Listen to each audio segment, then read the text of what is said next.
What's up, guys? So, this clip, I don't know how long it's going to be, but this one is about whenever you have to contact the other state and their CPS or their DCS, whatever they call it, um, and you're dealing with other state agents. And I guess it depends on like their environment, like how they act, their quirks and ticks. Because I'm dealing with Kentucky here.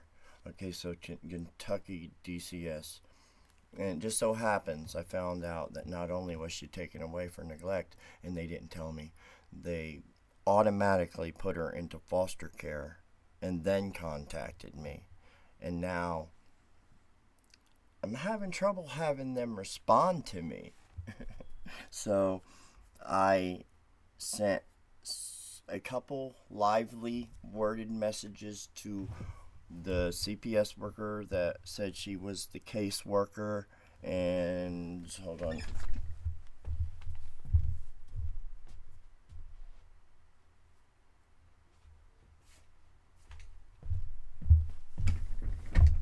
Okay, so basically telling them, listen, I've been following the rules and playing along and doing everything I need to do for months now. Listen, I shouldn't have to explain myself any further than that. I mean, they're welcome to come here and check out where she would live, her room, everything, but instead they just ignore you. And when they do message you, it's something real short and vague. But and if you call them, it goes straight to voicemail, or sometimes their phone will be completely off, or they'll change it, and then you got to call the place, and then that's a runaround in itself, the government building, to get a hold of these people and your personal caseworker's phone number.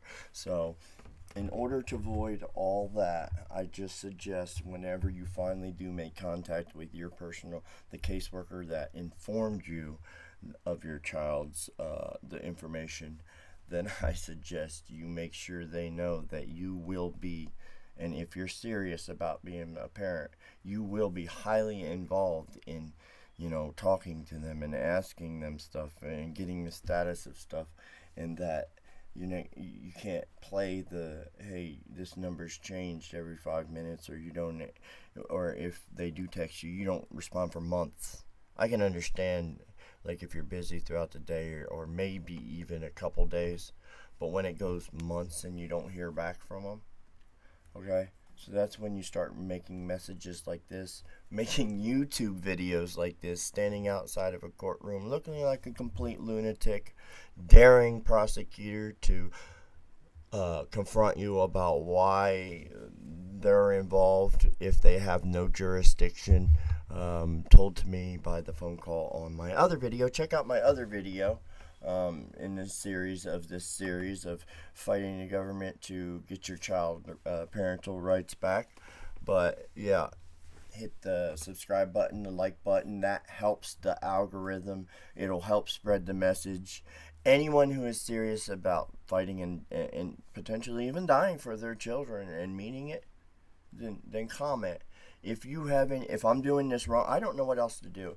But since they haven't answered and it's the end of the day, and that was the stipulation, I needed a response by the end of the day, or I was pretty much going to, at the start of next week, just pretty much go down to Kentucky directly and demand answers.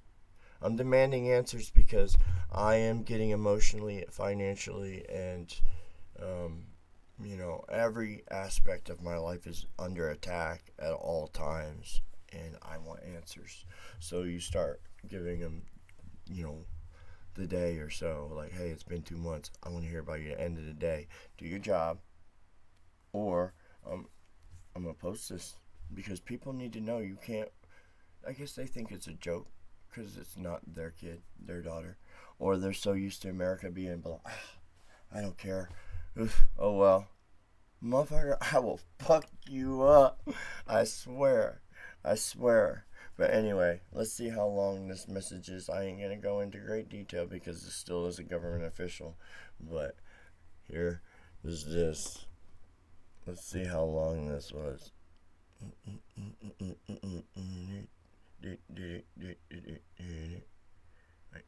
There There's some more. Still no response. Still no response. But anyway, I'm not being completely crazy with them. I'm not being belligerent, cursing, but I'm letting them know, listen, I'm not named in any case. My record doesn't indicate anything as a parent to be unfit. That every one of them are. I have a place for a homeowner. They're not. I've been attacked for over a decade. They have been living on Easy Street. I legitimately love and want to reunite our family because we got family on this side that are, literally like hurting in the soul for faith. This is more about faith. So if you really care about children, share this video. Spread it. And I'll share all the information with you guys if they try to be crooked. And we could try to avoid this thing later. Let's be serious for a minute. This isn't about clout or fame at this point. So comment down below if you're a lawyer or if you know a lawyer, because every lawyer I talk to just cares about, well, I ain't got the money right now. And I'm not ashamed to say it. I got other bills, and I make what I need to survive and what I can afford for my family, and that's all that should matter. So yeah, comment, it'll help. But yeah, there's that. So they didn't answer. This is a government employee, so I can't give you the full number. 270-401, and I'm not gonna tell you the last yet. I don't know the law on that. But then I messaged her therapist. Yeah. Plot twist. Apparently it's not bad enough that she got taken away for neglect, missing school, a lot of it, and drug-related crimes of the parents. But apparently she has therapy now and needs a therapist. And I got 2 video visits, and it was always on their time, which is fine. And I wasn't allowed to tell Faith, hey, I didn't abandon you. I've been searching for years. Oh my God, baby, you got a room. Let's go. And they didn't allow me to do that. So I followed by their rules, and I was polite and got to know her. We laughed, we talked, and then they just disappear. So here's another one I sent. Proof.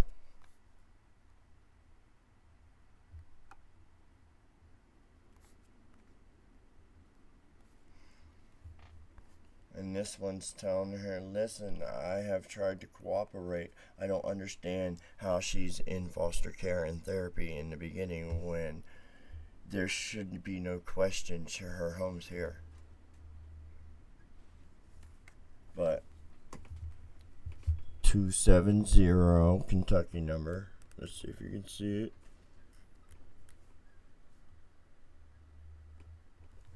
270-317. Oh, this is a therapist. That's public information. Her number should be available, right?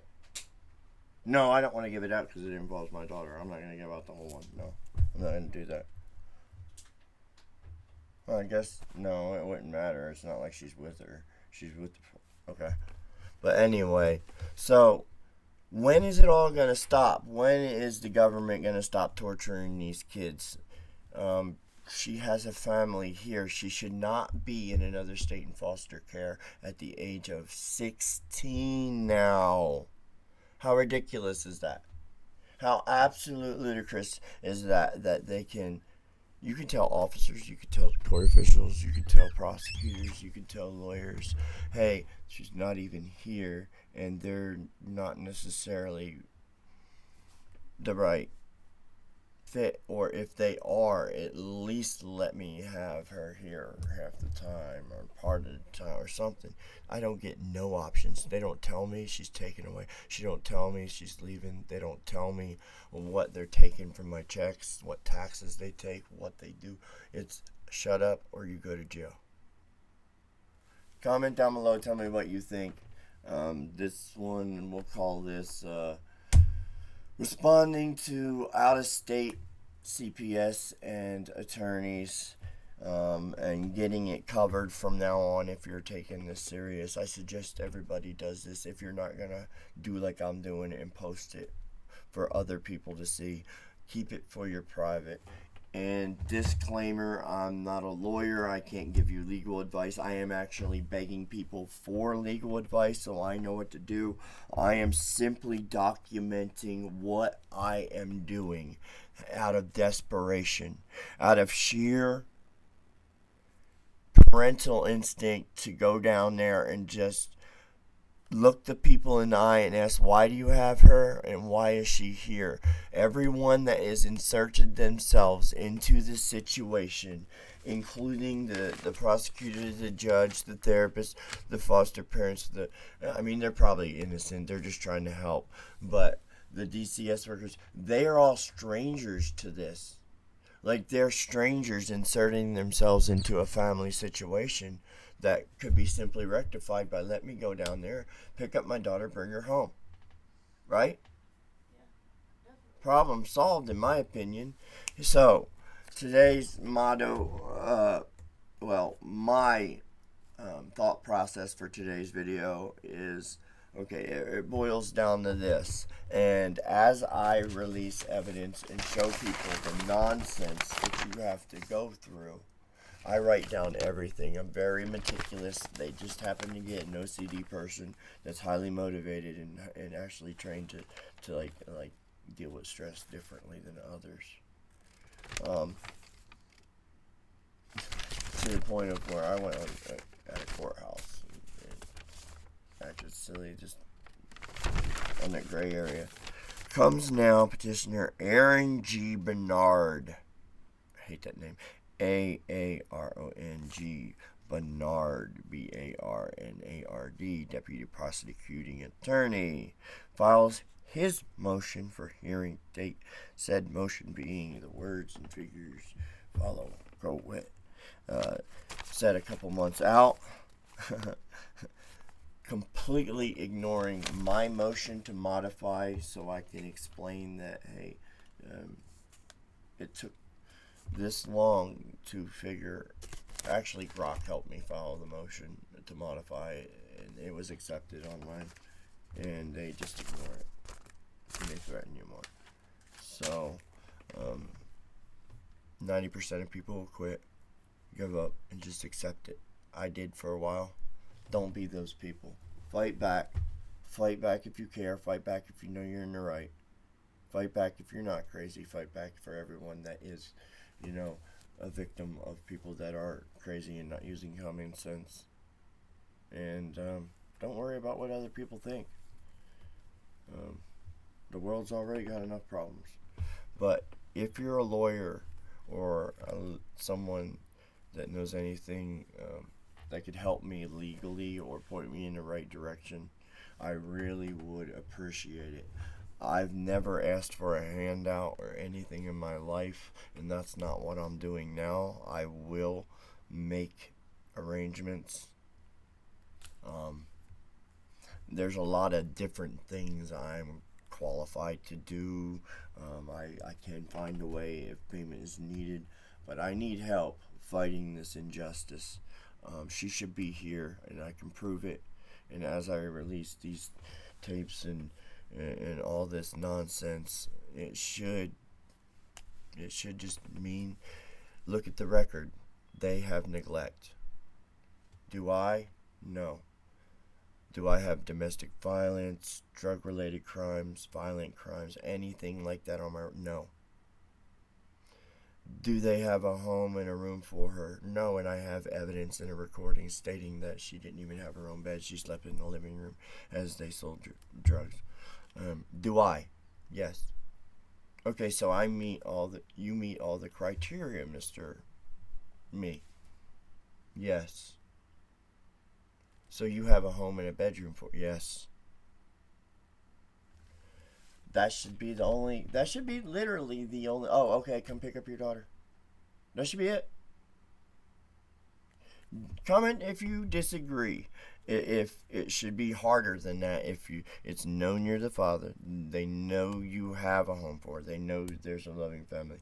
There's no record indicating your negative parenting. You're never on the paperwork anywhere as beating on a woman or a baby or a kid or anything to any magnitude. Why can't I? What's the game here? Comment down below, or if your lawyer, reach out to me, please. Help me understand this, and I'll be releasing more videos. Thanks for watching. Peace.